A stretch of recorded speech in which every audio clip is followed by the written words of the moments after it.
When I immigrated to Australia many years ago, many people were quite envious of me.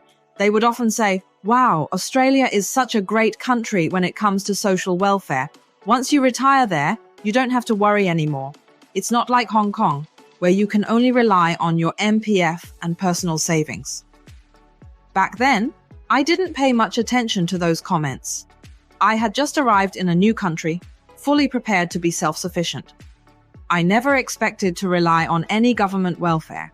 However, after I took the time to carefully study Australia's welfare system, my perspective began to shift.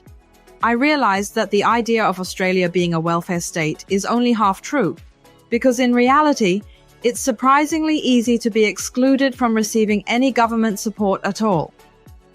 Hello everyone, I'm Alison, based in Australia. My channel focuses on Australian lifestyle, personal finance, and real estate. I'm one of the very few real estate agents in Australia who also holds both CPA and legal qualifications. My goal, along with my team, is to help you build high-return, tax-efficient investment portfolios that provide full protection for your assets. I'm also the author of Build Financial Freedom Through Buying Property in Australia. Please note that everything I share is purely my personal opinion and does not constitute financial or investment advice. If you'd like to book a one-on-one consultation with us, you can visit investwithalison.com and schedule a suitable time. Let's talk about the first group of people who are not eligible for the age pension in Australia.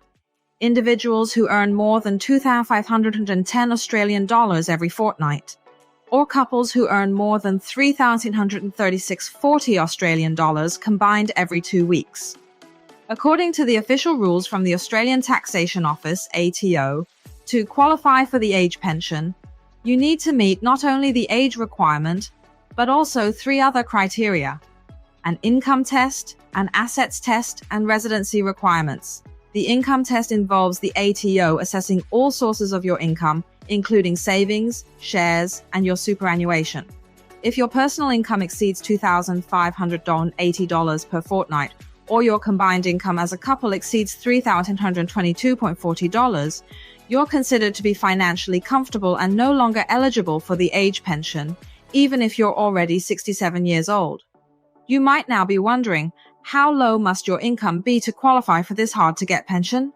According to the ATO, if you're 67 years old and your income is less than 212 Australian dollars per fortnight, you are eligible to receive the full pension. If your income exceeds $212, the pension amount will be reduced by 50 cents for every extra dollar earned. For couples, if your combined income is less than 372 Australian dollars per fortnight, you will receive the full pension. Every extra dollar beyond that will reduce the pension by 25 cents. Once your income reaches a certain threshold, the pension is completely phased out. This means that to qualify for the age pension in Australia, people often have to intentionally keep their income low, similar to how applicants in Hong Kong may avoid salary increases to stay eligible for public housing. Sometimes people even hesitate to accept a raise from their employer for fear of losing their pension benefits. Now let's talk about the second group of people who can't receive the pension: those with assets exceeding a certain value.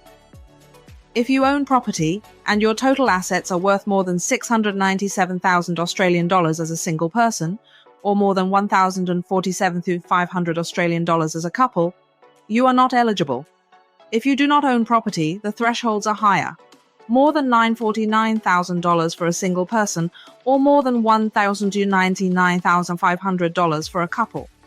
Some viewers might ask, if I sell my property before applying for the pension, will that affect my eligibility? Let me give you an example. Say a couple owns a home worth 1 million Australian dollars and also has $1 million in other assets. In that case, they are still eligible for the pension because the home is not counted as part of the assets test. However, if they sell their house and turn that 1 million Australian dollars into cash, their total assets rise to $2 million, which exceeds the eligibility threshold. According to the table, a couple without a home and with $2 million in assets would definitely fail the asset test. But the Australian government does offer a bit of flexibility here. Proceeds from the sale of a home will not be counted in the asset test for up to 24 months, 2 years. This gives people time to purchase a new home or make other arrangements. If this couple sells a property for $1 million Australian dollars and within 2 years purchases another property for 900,000 Australian dollars after paying several $1,000s in stamp duty, their assets would include the new property and around 1,045,500 AUD in total assets. This little trick allows them to continue qualifying for the age pension. Furthermore, one group that may miss out on receiving the pension are those who haven't lived in Australia long enough. The Australian Taxation Office, ATO, has strict residency requirements. To qualify for the pension, applicants must have lived in Australia for at least 10 years, with at least 5 of those years being continuous. For example, if someone gains permanent residency, PR, at age 60, but has only lived in Australia for 7 years by the time they turn 67, they would still not be eligible for the pension because they fall short of the 10-year residency requirement. This rule poses a challenge for people who frequently travel between Australia and their home country, as it's easy to inadvertently disqualify oneself from receiving the pension. Now that we've covered the age pension, let's move on to superannuation in Australia. You might think that with a stable, long-term job, you'll have saved enough money by retirement. And even if asset limits disqualify you from receiving the government pension, you might assume your superannuation will be enough to support you. Unfortunately, that may not be the case. Many standard superannuation accounts won't provide a comfortable retirement lifestyle. Let's clarify the difference between superannuation and the age pension. Super is a personal retirement savings account, while the pension is a government welfare payment. Super contributions are typically made by your employer.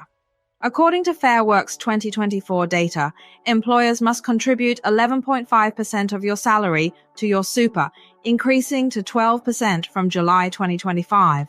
These contributions go into your nominated super fund, such as Australian Super, UniSuper, or Hostplus, which then invest the funds to generate returns. You can log into your super account and adjust your investment strategy. If you feel your employer's contributions won't be enough, you can also make additional voluntary contributions by sacrificing part of your salary. This not only boosts your retirement savings, but can also reduce your taxable income. So when can you access your super? Generally, you can only access it under specific conditions. Most Australians can withdraw their super at age 60 if they retire, or at 65 even if they're still working. You might think that working diligently in Australia and relying on super will ensure a secure retirement. But let's run the numbers. According to ASFA data from the December 2024 quarter, a single person aged 67 needs 51,805 Australian dollars annually for a comfortable retirement, while a couple needs 73,077 Australian dollars.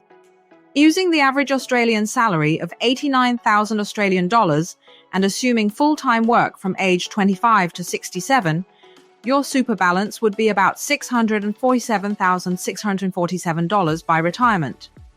While this may sound like a substantial amount, if you need $51,805 per year, it will only last around 12.5 years. However, the average Australian life expectancy is 83.2 years, meaning you would need to fund about 16 years of retirement. That leaves a shortfall of over 3 years. Moreover, this calculation doesn't factor in extra costs like travel, shopping, or other lifestyle expenses. In addition, Australia's Living Cost Index, LCI, increased by 2.4% to 3.5% in the March 2025 quarter. If inflation continues, the actual retirement shortfall could be even larger. So how can you bridge this gap? First, I recommend opening a super account as early as possible, managing your investment portfolio proactively, and saving more while you're young and your expenses are low. This way, your super can grow significantly over time and better support your future retirement. Second, consider setting up a self-managed super fund, SMSF. This gives you broader control over your investment options, such as property, stocks, and even gold. Buying property through an SMSF is a popular strategy. The SMSF's borrowing capacity is separate from your personal credit, so even if you've maxed out your personal borrowing, your SMSF can still purchase property. When the property is sold in retirement, there is no capital gains tax, CGT. which can significantly boost your returns. Historically, Australian property prices double approximately every 10 years, so investing earlier with your SMSF can provide solid growth without future CGT obligations. Third, beyond superannuation, I strongly encourage building multiple streams of income early. This could include side businesses or monetizing your hobbies, whether it's flower arranging, teaching piano, or other interests. Use the extra income to invest and build wealth outside your super. For instance, managing Airbnb properties can be highly profitable, especially in central areas. You could also consider investing in small to mid-sized businesses with strong return potential. These strategies can all help increase your income and retirement security. If you have any questions or are interested in investing, feel free to leave a comment below. If you'd like to schedule a one-on-one consultation with me, you're welcome to reach out via WhatsApp or email. You can also visit my website at investwithalison.com to book a session. Thanks so much for your time, and I'll see you next time. Bye.